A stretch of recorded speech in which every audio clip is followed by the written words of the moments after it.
Bismillahirrahmanirrahim. Assalamualaikum warahmatullahi wabarakatuh. Segala puji hanya milik Allah Subhanahu wa Ta'ala yang telah mengangkat derajat seluruh umat manusia dengan ilmu dan amal. Salawat serta salam semoga tak terlimpah atas Nabi Muhammad SAW, pemimpin seluruh umat manusia. Izinkan saya memperkenalkan diri. Nama saya Cynthia Dwi Putri dari Prodi Teknologi Laboratorium Medis. Isi untuk membuat video tugas dari mata kuliah agama, yaitu ceramah. Tema ceramah saya pada hari ini yaitu niat.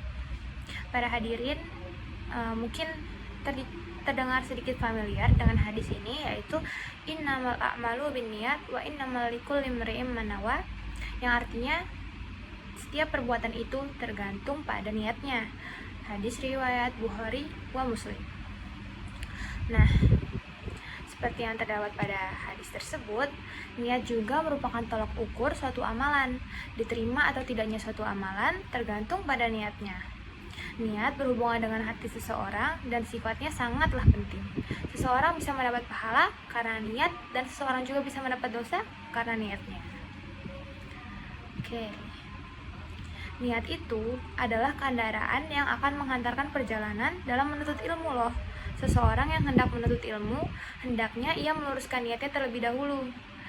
Niat yang akan menuntun perjalanan dalam belajar, bila niatnya baik dan benar, maka Allah akan membantunya setiap dalam segala permasalahan. Apa aja sih niat menuntut ilmu? Seperti yang dijelaskan oleh Syekh Al-Marzuki, niat seorang yang ingin menuntut ilmu dalam kitab Ta'limul Muta'alim, yang pertama yaitu niat mengharap ridho Allah, yang kedua mencari kebahagiaan di akhirat, yang ketiga menghilangkan kebodohan pada dirinya, yang keempat menghidupkan agama Allah, dan yang terakhir itu melestarikan Islam. Karena apa? Karena Islam akan tetap lestari apabila pemeluknya itu berilmu. Nah, niat itu akan menghantarkan jiwa dan raga untuk melakukan perbuatan sesuai keinginan. Bila baik, pasti akan bernilai. Selain itu, Rasulullah SAW bersabda, banyak perbuatan atau amal yang tampak dalam bentuk amalan keduniaan, tapi karena didasari oleh niat yang baik atau ikhlas, maka menjadi atau tergolong amal-amal akhirat. Nah, sebaliknya, banyak amalan yang sepertinya tergolong amal akhirat kemudian menjadi amal dunia karena didasari niat yang buruk atau tidak ikhlas. Dalam hadis di atas, Rasulullah menjelaskan begitu pentingnya niat, karena dengan niat saja bisa membuat amalan dunia menjadi amalan akhirat, yang artinya bisa menjadi pahala. Contohnya nih, makan. Makan itu kan bentuk amalan dunia. Namun, apabila makan itu diawali dengan niat agar kuat beribadah, agar kuat belajar, maka makan akan berbentuk amalan akhirat dan akan mendapatkan pahala pastinya. Namun sebaliknya, misal orang yang menuntut ilmu supaya dapat pujian dari orang lain tanpa didasari niat karena Allah, maka menuntut ilmu itu tidak akan ada nilainya di mata Allah. Nah, begitu pentingnya ya niat, sampai-sampai hanya dengan niat saja bisa menambahkan pahala kita semua. Oke, hadirin yang berbahagia, oleh karena itu niat yang benar akan menghapus segala keluh kesah dalam diri ini, mempermudah dalam belajar, meningkatkan rasa syukur, mendekatkan diri kepada Allah.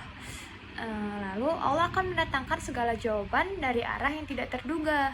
Kemudian selain niat akan mempermudah dalam mencari ilmu, niat itu juga menjadikan ladang pahala bagi kita semua. Contohnya yang tadi ya, yang dari makan itu adalah ilmu dunia, namun karena niat kita untuk hal-hal baik, untuk beribadah, untuk agar kuat belajar, maka amalan itu akan menjadi amal-amal akhirat. Sebegitu pentingnya ya niat, karena tiap niat yang kita ucapkan itu jika untuk kebaikan akan berisi pahala loh. Jadi niat itu benar-benar penting, apalagi kita sebagai mahasiswa yang benar-benar ingin mencari ilmu. Akan lebih baik jika setiap langkah dalam mencari ilmu itu kita niatkan dengan niat yang baik agar kita mendapatkan pahala. Mungkin itu saja yang bisa saya sampaikan. Sebelum menutup sesi ceramah kali ini, saya ada sedikit pantun Ada buaya di kolam ikan, ada belalang di patok burung cendrawasih. Hanya ini yang dapat saya sampaikan. Cukup sekian dan terima kasih. Akhirul kalam, wassalamualaikum warahmatullahi wabarakatuh.